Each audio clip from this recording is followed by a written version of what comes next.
Salut, c'est Nox. Je reviens vers vous suite aux essais d'écran que j'ai fait.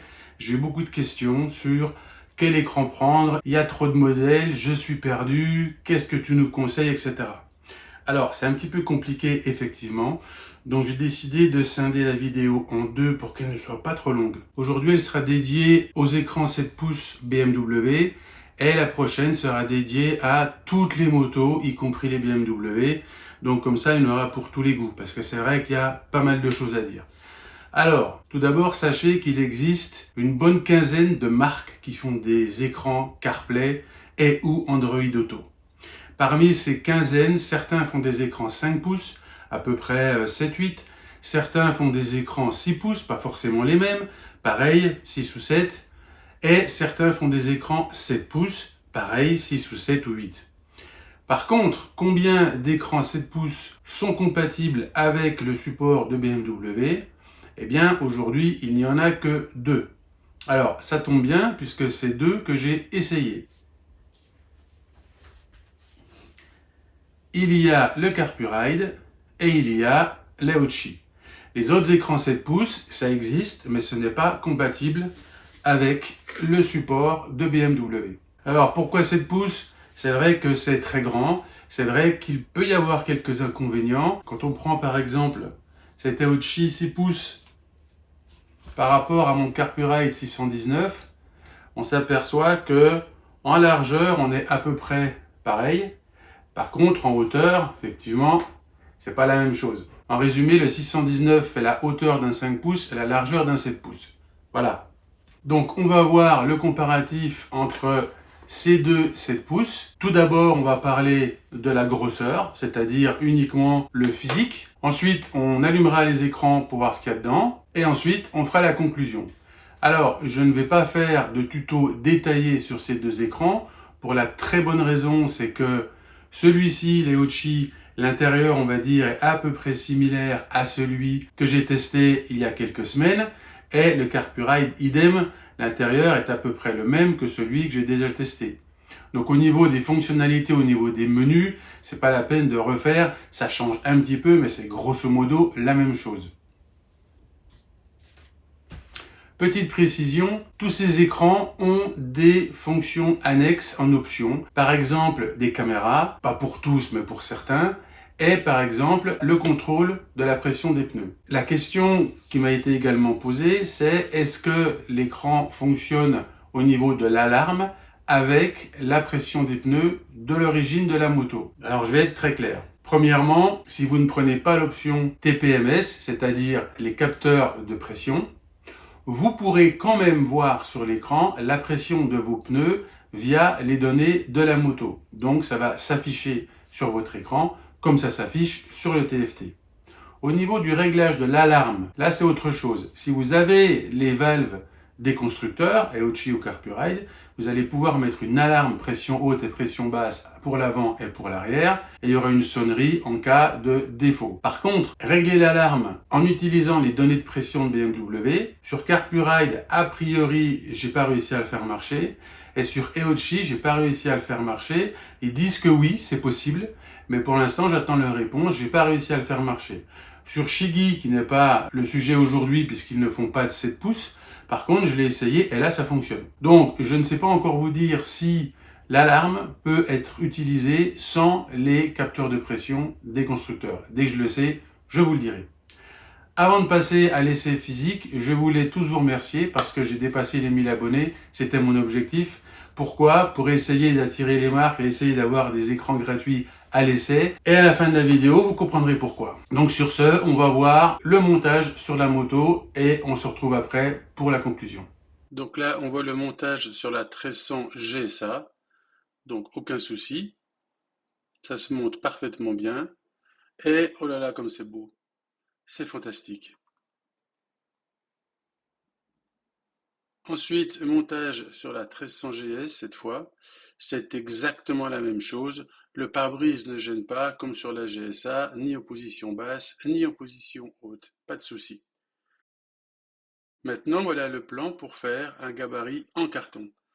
Alors, je vous ai préparé ça tout simplement parce que je vous conseille de le faire si vous n'êtes pas sûr de voir le haut de votre écran TFT. Donc celui-ci, c'est l'Aochi BM7. Il fait 127 mm de haut hors tout, 192 mm de large hors tout. Et ce qui est extrêmement important, c'est l'épaisseur. Et en l'occurrence, pour celui-ci, c'est 40 mm. Ensuite, la fenêtre du milieu, 8 mm par 25, ça c'est standard, c'est pile au milieu dans les deux sens. Et ça représente le connecteur de BMW. Maintenant, on passe au CarPuride. Donc, même chose sur la GSA tout d'abord. Ça s'est fait à la concession BMW de Mougins. On voit que c'est à peu près la même chose. Donc, pas de souci non plus au niveau du montage et je me vois dedans.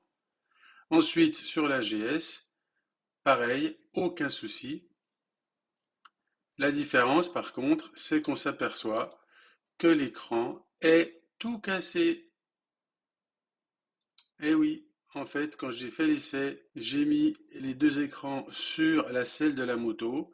Et bien entendu, quand j'ai bougé le guidon, les écrans sont tombés. Je me suis fait avoir parce que sur la mienne, la selle est plutôt un petit peu râpeuse. Par contre, sur la selle d'origine, ça glisse. Et voilà, moralité, l'écran CarPuride que m'a prêté mon pote le doc pour faire cet essai, eh bien, il est mort. Donc, bien entendu, j'ai dû lui en racheter un. Donc, cet essai me coûte la modique somme de 350 et quelques balles avec la réduc. Tout ça pour revenir sur mon commentaire du début. Pourquoi je veux avoir 1000 abonnés pour pouvoir intéresser les marques, ou tout du moins commencer à intéresser les marques et avoir des écrans gratuits.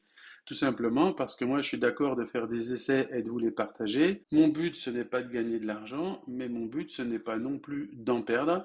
Et en l'occurrence, sur cet essai-là, j'en ai perdu beaucoup, donc je suis assez vénère. Et donc j'espère bien que dans l'avenir, ça servira à quelque chose et que je pourrai avoir d'autres écrans ou autre chose à essayer et à vous partager. Ensuite, ici, le même gabarit, le même schéma avec les dimensions pour le CarPuride. Donc vous voyez que la différence, c'est la hauteur, la largeur, mais surtout l'épaisseur.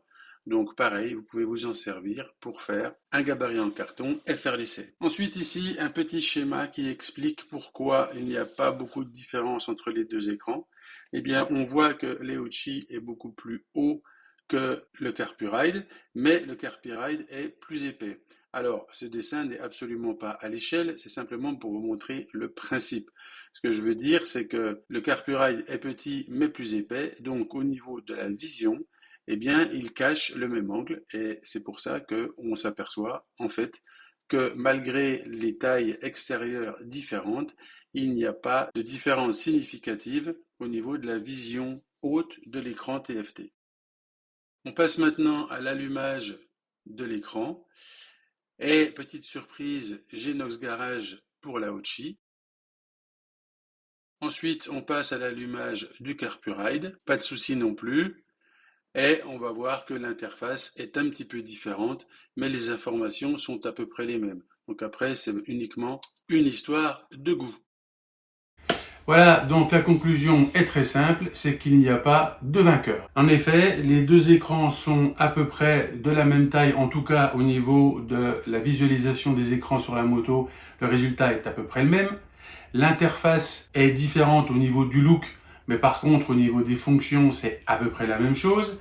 Et au niveau des prix, ça varie toutes les semaines, donc un jour ça va être un moins cher et le lendemain ça va être le contraire. En moyenne, Aochi est un petit peu moins cher que CarPuride, c'est pas vrai aujourd'hui, mais c'était vrai il y a 4 jours. Mais en moyenne, normalement, ils sont un peu moins chers. En sachant qu'il y a toujours la réduction Nox Garage 30 pour les 30% chez CarPuride et Nox Garage 22 pour 22% de réduction chez Aochi. Et il y a le même Nox Garage 25 chez Aochi jusqu'à la fin du mois, en espérant qu'ils le prolongeront. Donc je dirais qu'aujourd'hui, ces deux écrans sont à peu près similaires. Je pourrais pas vous dire celui-là est mieux que celui-là. Franchement, ça dépend de vous, ça dépend du prix à l'instant où vous allez les acheter. Mais que vous preniez l'un ou l'autre, vous ne serez pas déçu. Je rappelle cependant encore une fois que l'application que vous utiliserez avec est complètement indépendante de l'écran. C'est-à-dire que si vous avez des applications qui ne sont pas compatibles avec CarPlay ou Android Auto, ça n'a rien à voir avec l'écran, ça a à voir avec l'application. Je vous l'ai déjà dit plusieurs fois, mais je le répète encore. Voilà, j'espère que cette vidéo vous aura appris des choses. Et pour ne pas louper la suivante, bien entendu, abonnez-vous, on est d'accord. Si vous avez des questions, posez-les dans les commentaires et je vous y répondrai. Mettez un pouce. Et la prochaine vidéo arrivera minimum dans une semaine, maximum dans 15 jours. Et là, on parlera d'écran pour toutes les motos. En attendant, je vous souhaite une bonne journée.